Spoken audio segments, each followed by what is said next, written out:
Yo, welcome back to the channel. We're back with week 3 predictions. Of course, I have a very special guest that I want you guys to meet, and he'll be joining us here pretty soon.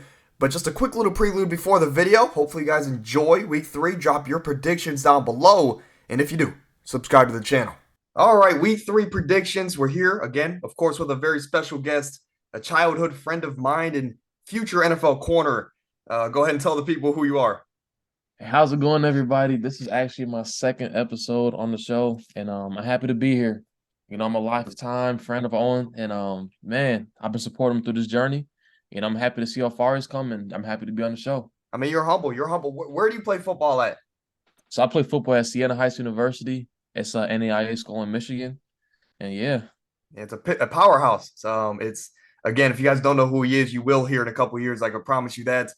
But again, yes, for those that don't know, he was on one back when we did a draft months ago at this point. But glad to have you on the show. And I guess without further ado, let's get into a quick recap of last week as Bakari came on the show. Of course, former co-host on the show. He was form. 12-4 last week. I mean, it was absolutely insane. I thought I was going to win with 11-5 record, but the first guest I brought on to do these predictions with, he outperformed me, I guess is the way to put it. Did you keep track of your record so far? Yeah. So actually, it's crazy, man. Last week, man, I somehow ended up at 11-5 also. Yeah, that's I mean, 11-5 is like I felt like I killed it, but of course, if Nick Chubb didn't have the injury he had, Right. I would probably be 12-4 as well. But things happen, and of course, again, prayers up to Nick Chubb. But moving over to Thursday night, starting off this week strong, as we have the Giants, who came back from like 21 down against Arizona last week. They looked like a completely different team in that second half. They go to San Fran to take on maybe, at least in my opinion, the best team in football as of today. Quick predictions on this one, and who do you have in this matchup? Honestly, I mean, to be completely simple, I mean, the Niners are going to dominate this game. The Giants just aren't ready completely, especially with Saquon down. I mean, Saquon being down changes the whole dynamic of the offense, and Daniel Jones is going to absolutely stand no chance. I really feel bad for what the Niners are about to do to the Giants. It definitely, on paper, with Saquon being out, I think the pass rush is going to kill it this game. I mean, is there a chance, in your opinion, you think the Niners get more sacks than the Cowboys did in week 1 with how much the Giants are going to have to throw? I think the Cowboys had 7 sacks. Do you think San Fran gets more or less than that? Honestly, I really think they can get more, and the biggest reason why is because I mean the Niners' offense is a lot more high powered. So that literally means that, man, this Niners defense might end up staying on the field. The Niners might score the ball quick, make drives quick and easy. And man, this defense is going to stay on the field and just dominate this game. Yeah, I mean, if the Giants have any chance, in my opinion, it's going to have to be they're going to have to play their best football. At least Daniel Jones is going to have to show us why he got that contract in the offseason. But no shocker here. I think you're going San Fran. I'm going San Fran as well. Moving over to Yeah. Sunday night, Sunday games, excuse me, at 1 o'clock. First game I want to talk about here as Browns fans, it's only right. Tennessee and Mike Vrabel go to Cleveland to take on the Browns. The last time these teams met, if I remember, I think it was Mike Vrabel's rookie year as a coach, and they dominated us in 2018. But Yeah. here, 5 years later, the Browns are home, and we looked a little revamped offensively. Do you have a prediction for this game here as Tennessee and Cleveland are looking to get Um, above 500? honestly, kind of like studying this game, studying both teams. As a Browns fan, I'm obviously gonna go Browns right here, but man, like this Tennessee run defense is actually looking pretty serious, and they looked serious these first 2 weeks. And obviously we signed Kareem, but we're not 100% sure if Kareem's gonna come in and just dominate his first game. And it's all gonna be on Deshaun to throw the ball this game. Tennessee's gonna load the box. They're gonna try to slow us down and make us try to stretch the ball vertical. So Yeah, what we're gonna comes have to. Deshaun's gonna have to show us something here in this game, and I've been on his side. As again, when you take 800 days off from football, you're gonna need to. There's gonna be an adjustment period coming back to the pros, but Watson needs to show us something this week, as it's his team.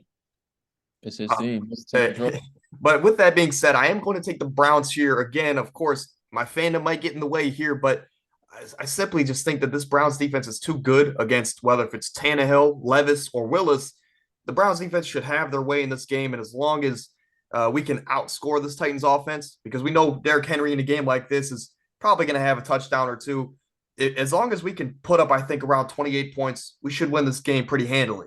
Yeah, yeah, Uh, we honestly should. But I don't see Tennessee scoring on us much, to be honest.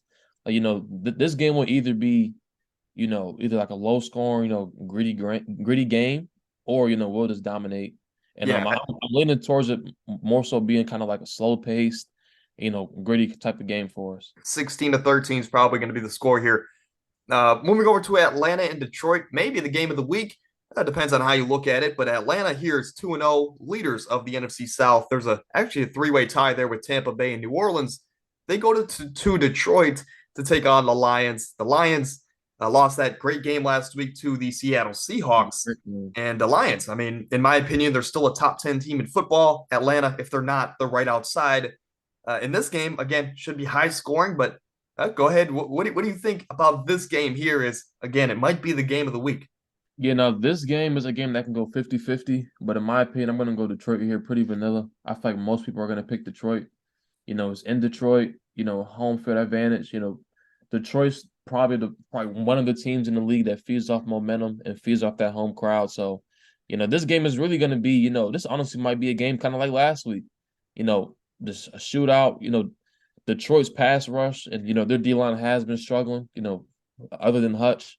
So, Robinson might end up rushing for over 100, 150. He might have an amazing game. So this game might be a high scoring game. Hook'em horns.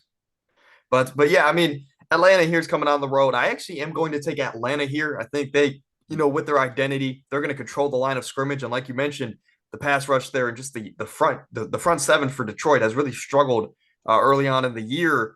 Yeah. And that's really why they've been in shootouts 2 weeks in a row. I guess week one's not really a shootout, but still competitive throughout. Atlanta, I think, will actually control the line of scrimmage, like you mentioned. And just as a Gators fan, I think Kyle Pitts might go for, a measly probably 4 or 5 touchdowns this game. Any chance that happens? No chance at all, man. Yeah, Arthur Smith does not like Kyle Pitts. It kind of doesn't make any sense why they drafted him. He's maybe the best decoy in NFL history. But give me Atlanta on the road. You're taking Detroit? Yep, I'm taking Detroit here. All right, that's our first difference there. And now a big game here. Again, this might be the game of the week as well. But the Chargers at 0-2 going to Minneapolis to take on the Vikings 0-2 as well. Both of these teams are in desperate need of a win.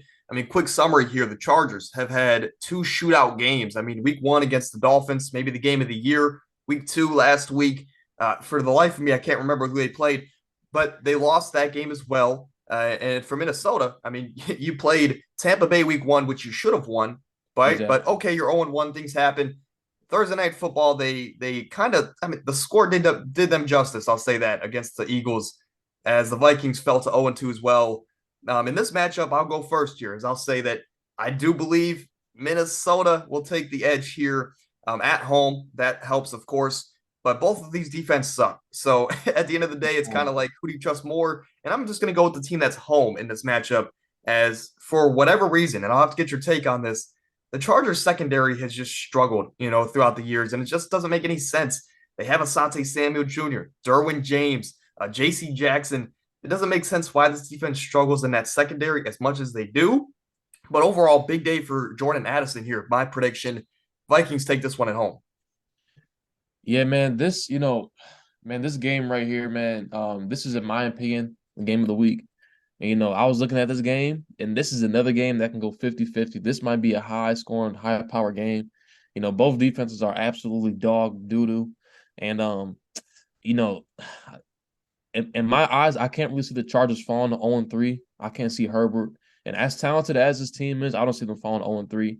And, like you just said, man, talent isn't a problem defensively for the Chargers. I mean, they're honestly stacked, in every level on the defense. They just can't put it together, can't figure it out. And, Minnesota too. Like, Minnesota has been a roller coaster ride for the past couple of years. Kirk Cousins goes from looking like Tom Brady in New England to next game looking like Jake Delhomme on the Cleveland Browns. Jake Delhomme, that's a pull.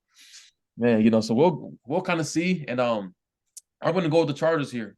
I just don't see the Chargers falling to 0-3 at all. So yeah, I mean, the Chargers can't afford a loss. I think if either of these teams can afford a loss, it's definitely Minnesota, because the AFC is just so stacked this year.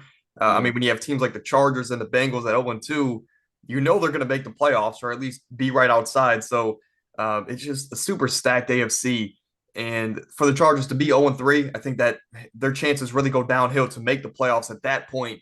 Right. But I did have the Chargers at like 12-5 coming into the year. I think this was the year that they can break the mold and finally put things together. But I guess they just struggle too much on the coaching side of things to use the talent that they have to win ball games. At the end of the day, I don't know what it is.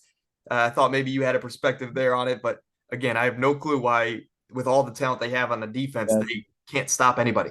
They have way too much talent. They just get absolutely obliterated. But another game here, you take the Chargers, I take the Vikings at home. Moving over to New Orleans at Green Bay. New Orleans, they are 2-0 they're tied for the lead there in the NFC South with the Buccaneers and the Falcons. They've looked pretty good here at the start of the year. I mean, week one, they were shaky there against Tennessee. They squeaked out a win there at the end. Last week, they did what they needed to do. Again, pulled out the win at the end. For Green Bay, they started off the year hot, and they are 1-1. They lost a game last week to Atlanta after being up big there in the fourth quarter. Jordan Love, though, in my opinion, of course, Amir, you can testify to this. I've been on the Jordan Love bandwagon since he was drafted, really. And I said it last week. And coming into the draft, that draft class, I think, what was it, 2020? It was the COVID year, or 2019. I said that Jordan Love was going to be the second best quarterback in that class behind Burrow. Well, of course, I didn't think Justin Herbert was going to be pretty good there, but Herbert shocked everybody. right. But Jordan Love here is the starter, and he's looked really, really good so far this season. And I think he's looked better than I predicted in his first year as a starter.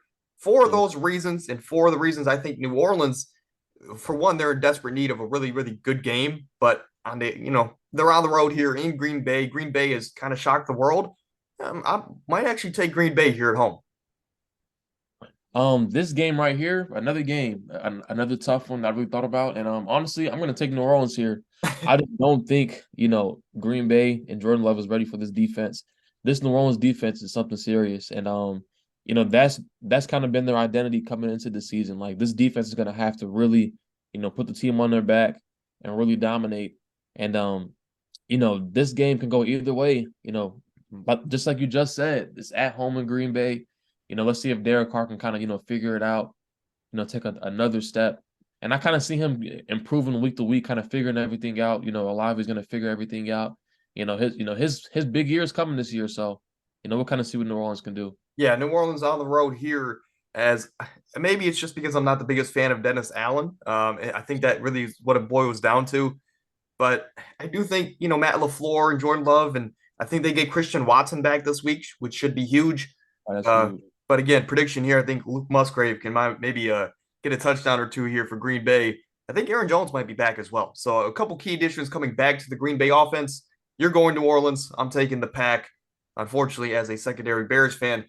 Jacksonville here at 1-1. They're coming off a tough loss there to Kansas City. They're going to Houston. And Houston, C.J. Stroud arguably might be the best looking rookie quarterback so far in 2023. Quick prediction for this one is Jacksonville for me is the top 6 team in the league. Yep. Oh, honestly, for me, I'm taking Jacksonville right here. The thing about the Texans is, like, they're one of those weird teams where it's like, obviously they suck on paper. Obviously the record is trash, but they somehow still make these games competitive. So, I think they'll kind of control the game at times, but I think Jacksonville takes this one. Yeah, I think no doubt. It's not really a big question. I'll take Jacksonville as well here on the road to improve to 12 or 2-1, not 12-1. But for Houston, I think the only chance they have in this game is if they can get something going on the ground with Dameon Pierce, because CJ Stroud in his first 2 games is leading the league in pass attempts. So they're definitely trying to figure some things out there. And even though he's a rookie, even though he's young, that's a lot of wear and tear, for the first 2 weeks of a pro career. The only chance they have is if they get something going on the ground. But I'm going to take Jacksonville here. Moving over to Denver, going to Miami.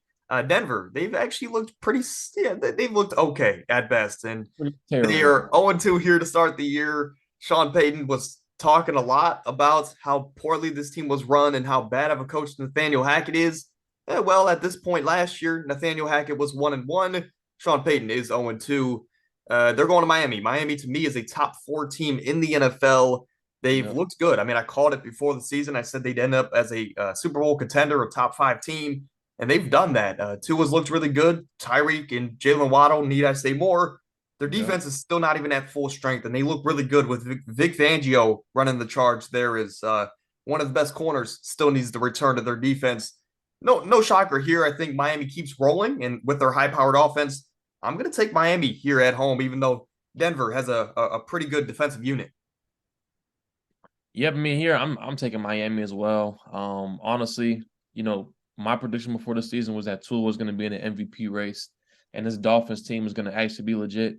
And people kind of ignore the fact that last year, Tua was in the MVP race before he went down with his concussion, and got hurt. But man, this Dolphins team is something serious, and like it's even more deadly.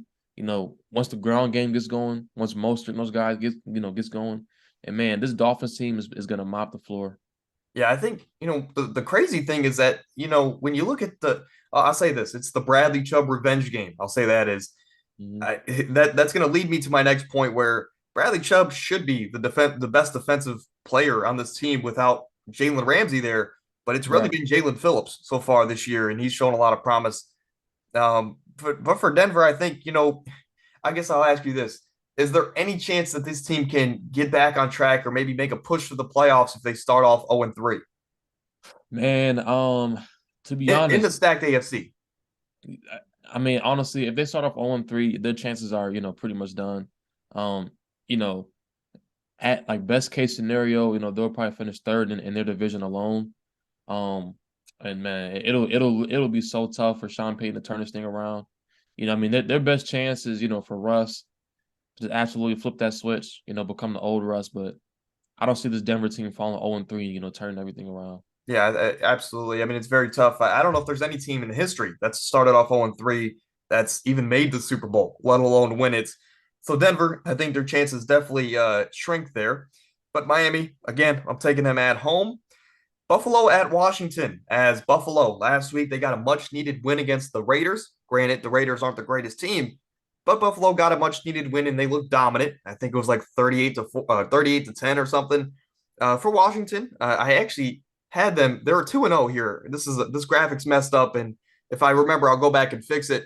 But they're 2-0, right? No, they actually might be 0-2. No, they're 2-0. Excuse me. 2-0, yeah. And I had them as a top 10 team here in the NFL, which was a shocker to most people. But, I think Washington deserves the credit. So we finally got to see Chase Young play his profession, which is football, and Yeah. not just dress up on the sideline.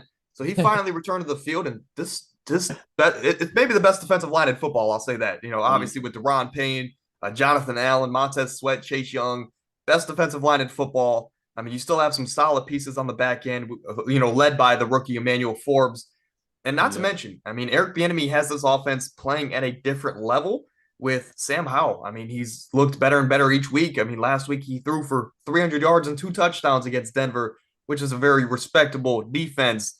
Yep. This Washington team has looked different this year. Any chance that they can shock the world against Buffalo? Honestly, I mean, this Washington team, is looking great, man. It's like you said, this D line is something to really be serious about and, take note. But in my honest opinion, I'm gonna be vanilla here and take Buffalo. I think they go into Washington, they win this game, not dominate this game, because this D line is gonna obviously make an impact. But I really just don't see Washington getting anything going on offense. I think this Buffalo, this elite Buffalo defense is gonna, shut it down, make Howe struggle, make him to the drive down the field, which is gonna be tough for him. And I see Buffalo winning this game and also winning the turnover battle. Yeah, I think surprisingly, it's going to be a very big week for Buffalo, as this is a team that you shouldn't lose to. But, Washington, they shouldn't be 2-0 right now, at least in a lot of people's eyes. And they are. So this is a game that you don't, this is like kind of like a trap game where Buffalo comes into this. They should win. They're the Yeah. favorites. But you can very easily lose this game, if you play around too much or Josh Allen turns the ball over like we know he can do. But I agree with you here. I think Buffalo comes into this game. They handle business. And I didn't even recognize this is a number 9. Buffalo's my number 9 team, and Washington number 10. So top 10 matchup here, I guess, if we want to look at it that way. But Indianapolis is going to Baltimore. In my opinion, if Anthony Richardson has stayed healthy, he's the best looking rookie quarterback so far in 2023. this Colts team, both sides of the ball, has looked, very good. I mean, the question that Bakari brought up last week was, this team has always just been a quarterback away since Andrew Luck retired, and they may have found their guy. I will ask you this question before we get into the matchup. Is Anthony Richardson, to me, he reminds me of a young Cam Newton. Do you think he can be anything of what Cam Newton was, or do you think there's any chance he can replicate what Cam Newton did in the NFL? Well, I mean, honestly, I mean, looking at the eye test, looking at his physicals alone, he definitely could. I mean, he's already faster, arguably stronger, arguably, his arm talent and arm strength is, up to par with Cam Newton, if not better. So, I mean, obviously, with the eye test alone, he can be. It's all about just Indianapolis developing him, you know, which is the biggest question. Yeah, I We mean, see quarterbacks coming all the time. We see freaks of nature, but it's the mental aspect for quarterbacks that's really the most important part. So yeah, I he mean at any definitely level, has but the potential. right. But Shane Steichen, I mean, he's the quarterback whisperer. So maybe he can actually develop Anthony Richardson. But who do you have for this matchup here? Is Baltimore's 2-0 and they lead maybe the best division in football. I'm going vanilla here once again. I'm going Baltimore. Just like you said, Indianapolis has looked good on both sides of the ball, but Baltimore has looked great. I hate saying that as a Browns fan, but man, this Baltimore team, they just won't go away. You know, they just will not go away. Yeah, right. It's honestly crazy, man. They control the game on the ground. Lamar's not throwing the ball too bad. This defense is always going to be elite. So, I think Baltimore, controls this game from start to finish. Yeah, absolutely. I think I'm going to take Baltimore here as well. No shocker there, as Baltimore's home. Again, like you said, they're going to control the game on both sides, really. And we're not even 100% sure that Richardson is going to play in this game.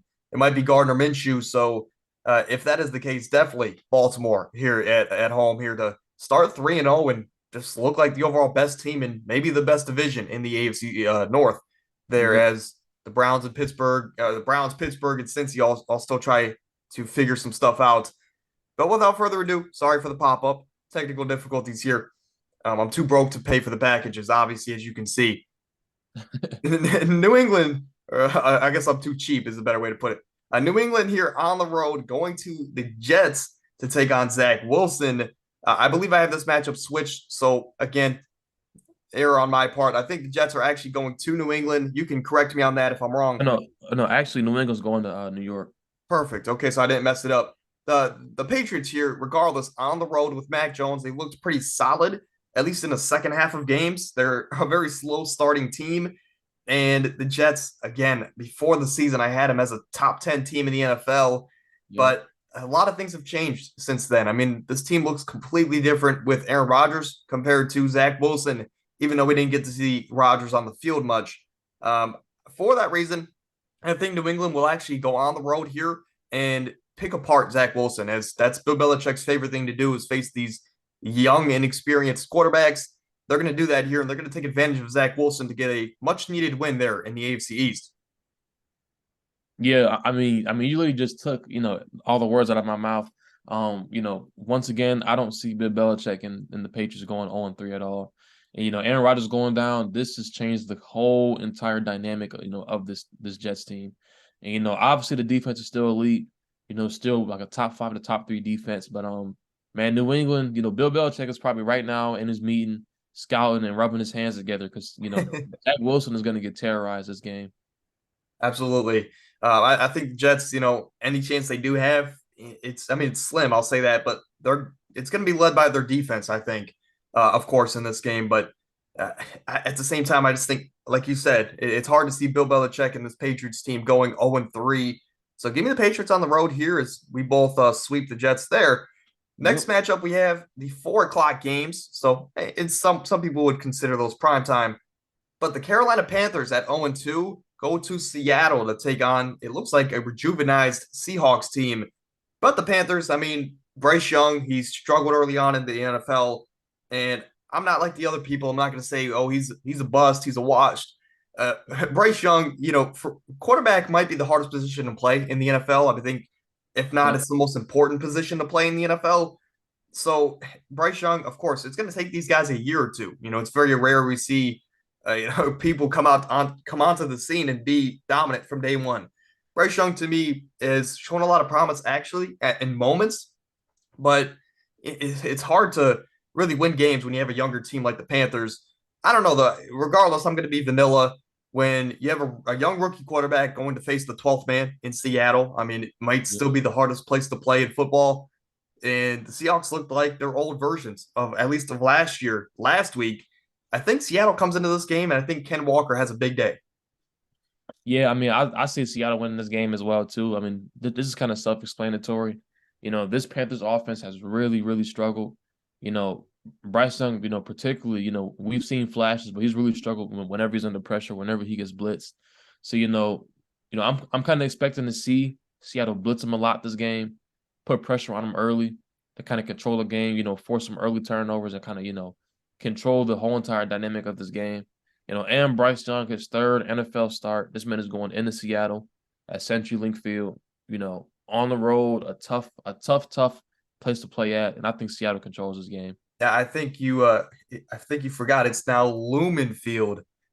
Lumen Field. I My don't call it that though. I'm the same way. I call it CenturyLink. Just like Pittsburgh, I call it Heinz Field still.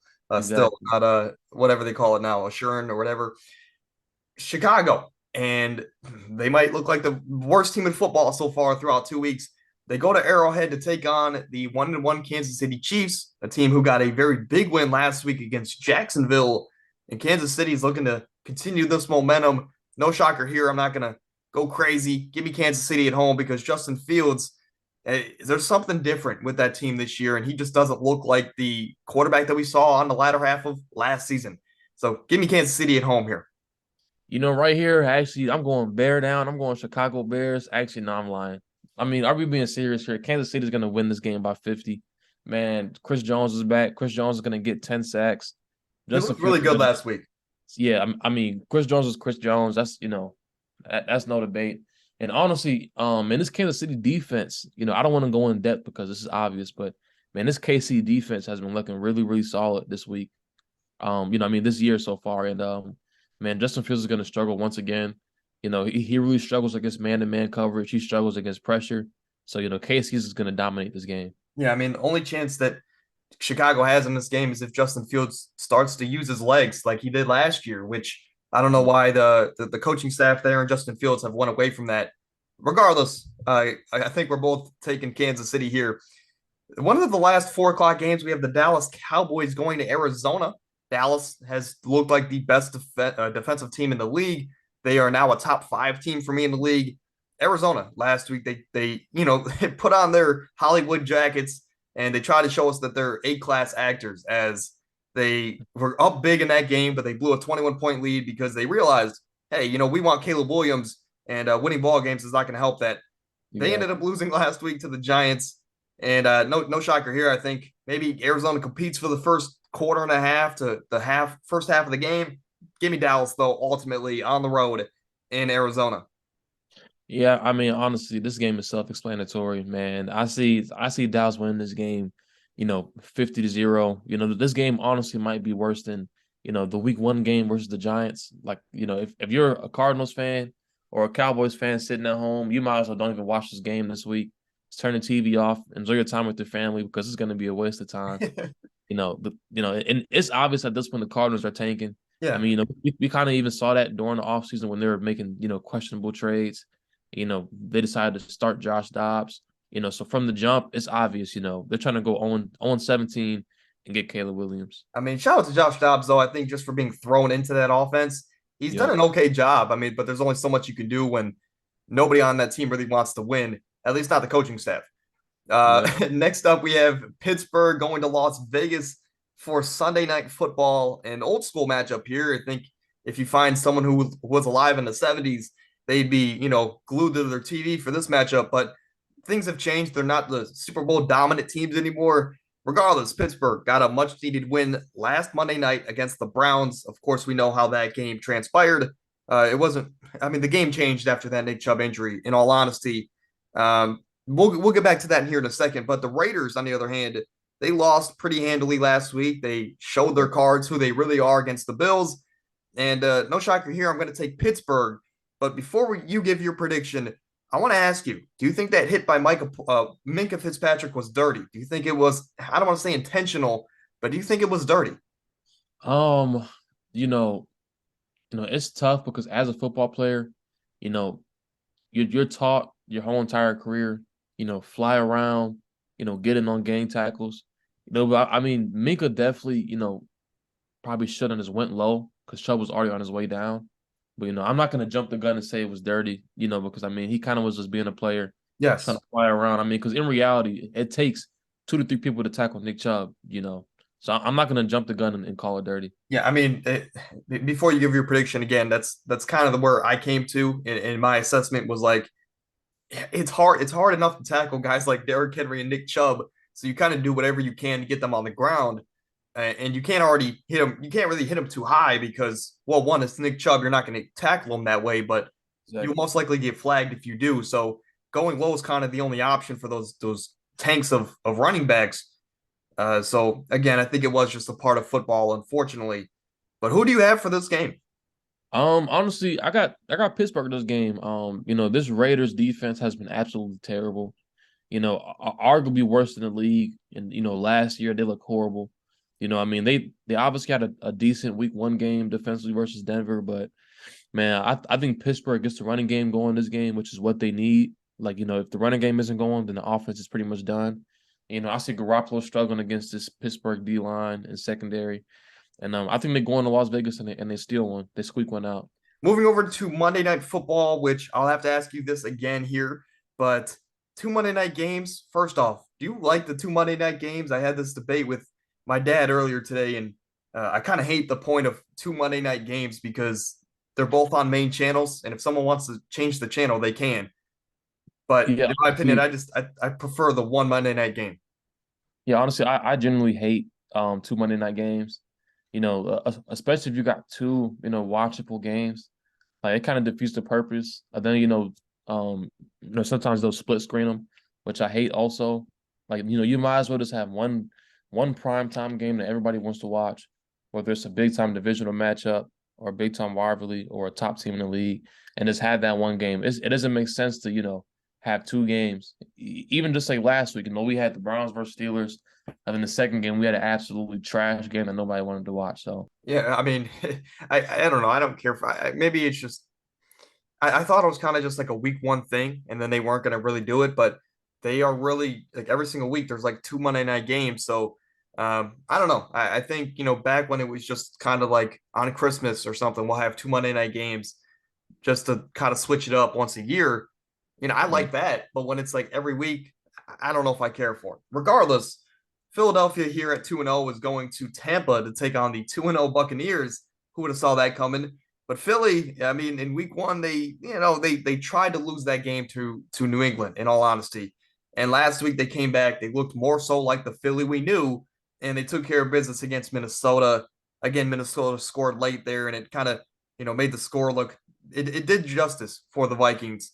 But the Eagles are 2-0 and they're going to Tampa. I mean, nobody expected Tampa to be 2-0 at this point, but the Baker Mayfield revenge tour is in full tact, and Baker is, I guess, back and better than ever.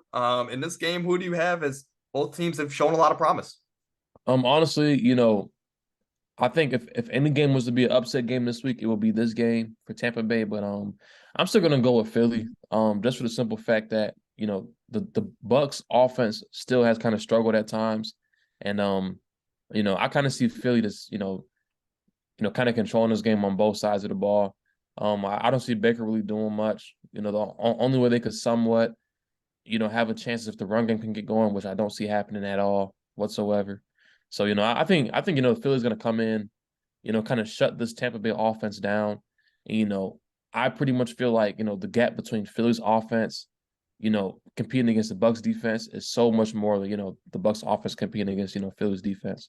Yeah, Philly, no doubt, it's the most complete team in football. We've known that for about a year and a half now. They're they're by far the most complete team, and they get even healthier this week. I think Ken Gainwell's back in the lineup. They also get some defensive pieces back. I'm gonna stick with you here. We're gonna go Philly on the road, but I think it's gonna be a big AJ Brown game. So if I had to have a prediction for this game, I think AJ Brown will go out there and have a couple touchdowns, as he hasn't done much in the first 2 games of the year. But Tampa, I mean, they've shown a lot of promise, and who knows, that division's always wide open. maybe they can maybe they can shock the world and make the playoffs, I guess, if I can talk. But the last Monday night game here is the Los Angeles Puka Nakuyas versus the Cincinnati Bengals. The Rams. I mean, they come in at 1-1. They lost a tough game last week there against the Niners, as Yep. it was, by 10 points, but they kicked that field goal late. Sean McVay definitely hates betting. But the Rams here at 1-1, they've, Matt Stafford still looks elite. I mean, there was questions about his age, Yeah. his spine this offseason, but he looks like his normal self. And then you have guys like Tutu Atwell, the Madden legend. You guys have like guys like Puka Nakuya, who is a fifth round pick who came out of nowhere, and he's setting records in his first 2 weeks as a pro. This team has looked a lot better. Of course, they just traded Cam Akers away, which doesn't do much, right? But Kyron Williams, Puka Nakuya, Tutu Atwell, all guys have shown a lot of promise. And I mean, the defense is led by Aaron Donald. There's not a better player you probably want your defense led by. But the Rams, they're going to Cincinnati. We're not yet sure if Joe Burrow is going to suit up for this game. I'm expecting he will. But regardless, I will take Cincinnati here actually at home if Joe Burrow plays. I think, if Joe Burrow plays, give me Cincy at home to have a big bounce back game, especially Jamar Chase. But Yep. if Joe Burrow's out, of course, give me the Rams on the road on Monday night. Yeah. For me, I'm going Cincy here. I said this for a couple of the teams, but I really don't see Cincy going 0-3. Joe Burrow, Jamar Chase, those two guys are gonna have monster games. I think Burrow's gonna bounce back. The biggest concern that I have is the O line is still, kind of trash. Aaron Donald's gonna end up, dominating this game, in And the they end. just got rid of Lyle Collins. Exactly. This Bengals O line has been struggling big time. But I think Burrow's gonna have a bounce back game. I think, the only way they're gonna win this game is if they push the tempo offensively, kind of, play fast pace, kind of get the Rams defense on their heels, get them tired at times. But they cannot, play slow pace in this game, allow, the Rams D line to rejuvenate, have a lot of energy to, continuously keep sending pressure and, keep applying pressure at the D line. So Yeah, I mean, this really, I think, really just being 1-1 at this point shows how great of a coach McVay is, and which is all also, Amir, you commented on it, but it was a video I did early in the offseason. It was my 10 bold predictions for this upcoming year, and I said that Sean McVay will retire. Of course, it looks like he won't be with how the promise that they have, and I mean, ultimately, I said in that video, I just wanted him to retire because I wanted the Browns to have him as the head coach. But again, the Rams, they've shocked a lot of people. I wouldn't be shocked if they come into this game and win again. right. But the Bengals, they were my Super Bowl favorite, and I kind of have to die on that hill now because they're 0-2, and if they fall to 0-3, I don't know how likely it is they win a Super Bowl. But give me Cincy at home here. You're taking Cincy as well. Yep. And that's really going to do it here for today's video. As again, big shout out to Amir for coming out to the show. But Thank any you guys. last I'm thoughts happy or to anything do. else you want to do here before we get out of here? Maybe some bold predictions. Honestly, the one bold prediction I have, I think Jamar Chase this week. I don't know if this is bold, but I think he's gonna have, one of the greatest games he's gonna have this season. I think he's gonna push, towards 150 plus receiving yards, have an absolutely monster game and be a nightmare for this Rams team. The Bengals are on their heels. You know how Joe Burrow and his team gets when they're on their heels. They're probably arguably the best team in the league when it comes to responding to adversity, responding to criticism, responding to the haters and the doubt. So, I think they come in, they shock the world and show everybody, they're not going anywhere. I can definitely see that, and I just traded for Jamar in fantasy, so I definitely would love that. I guess we didn't get this prediction for you before the season, but even though it's only 2 weeks in, who is your Super Bowl favorite for this year? So if you had to pick a team to be your Super Bowl favorite, who is that team right now? This is gonna sound crazy. I'm gonna get a lot of hate for this, but the one team, that I generally think is legit this year is the Cowboys, man. Them boys. Wow. And it's crazy, that I say this because, the Cowboys have been getting so much heat, so much hate, for, kind of dwindling and folding under pressure. But I said before the season, like if they can't win with this team, or at least, push to the Super Bowl, then it's kind of like, they gotta make some changes. This team is way too stacked from top to bottom. We saw it in the first 2 weeks. this team defensively is legit. Dak doesn't even have to have a great game for them to still dominate teams. You know, and then once his offense gets going, Brandon Cooks kind of gets going. Dak kind of gets his rhythm back like how he was the first half of last year.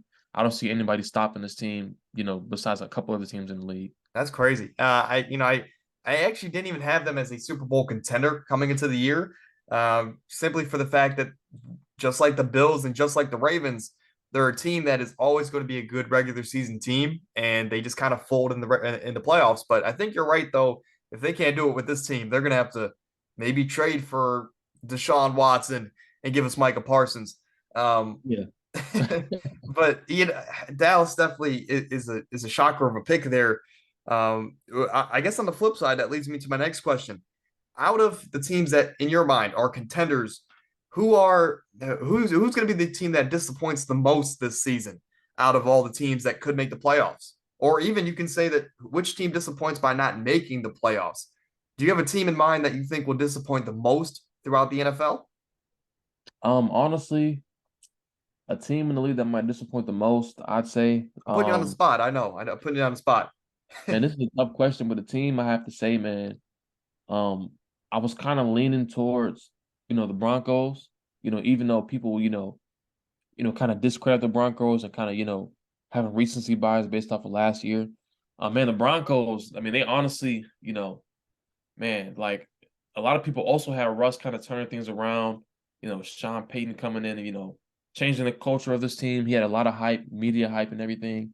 But man, the Broncos are still trash. Yes. You're still gonna fold under pressure. That's a disappointing team for me. Yeah. A contending team, a top team in the league, I think that's gonna, kind of fold. The Chargers, man. The Chargers, they simply cannot figure it out. And it's different if you have, limited talent and you're kind of struggling. But man, this team is stacked from top to bottom. And, they still just can't figure it out. They can't mold as a team. And I think it's some culture and some chemistry issues that can't be resolved. Yeah, coming into the year, my contending team was the Bills that I said was going to disappoint. I didn't even have the Bills as like a Super Bowl contender because I had 6 teams. So I'll lay it out there for you just so you know. I had the Bengals, the Eagles, the Niners, the Chiefs, the Dolphins, and the Jaguars. Those are my 6 contending teams before the season. And of course, I thought Cincy would actually be good this year and win the Super Bowl. But Yep. I didn't have the Bills. I didn't have the Cowboys, the Chargers, right? I had these teams as playoff teams. And I think on that note, I think Buffalo does. But so far this year, the Chargers definitely look like, again, they can't figure things out. So they might actually be the disappointing team again in 2023. Any last thoughts before I guess we get out of here? Any shout outs you want to do? Or again, if you want to let the people know who you are. Oh yeah, man. Thank you everybody for, having me on the show. I'm hoping to do this more often. I'm currently in season, so I'm constantly busy, constantly on the run, traveling, all that stuff. But man, it was great being on the show. We'll, see what happens, with my predictions. Hopefully, I beat out Owen, on his own podcast. But we'll see. I'll be back soon, guys, and thanks for having me. Yeah, I mean, 98 episodes in, there's only been 2 total people that have ever been on this podcast with me. Of course, we know Bakari, but Amir is the only other person on this planet Earth that has, that I've wanted to get on this podcast with some urgency. And thanks again for coming out. Of course, again, if you don't know who he is, you will hear in the next year or two as somebody's gonna find him, even if he doesn't transfer to Big D1. If you can play, they're gonna find you, and Amir's gonna have a household name here in a couple years. So again, thank you for coming out to the show, and you need to get 2K. You need to get 2K. Hey, I'm trying, man. I'm trying. Because they got me running point guard, and I'm just not used to that. But that is gonna do it here for today's show. I'll see you guys tomorrow for some fantasy football start or sit options. But again, thank you for coming out, and we'll see you guys tomorrow. Stay happy, stay healthy. We're out.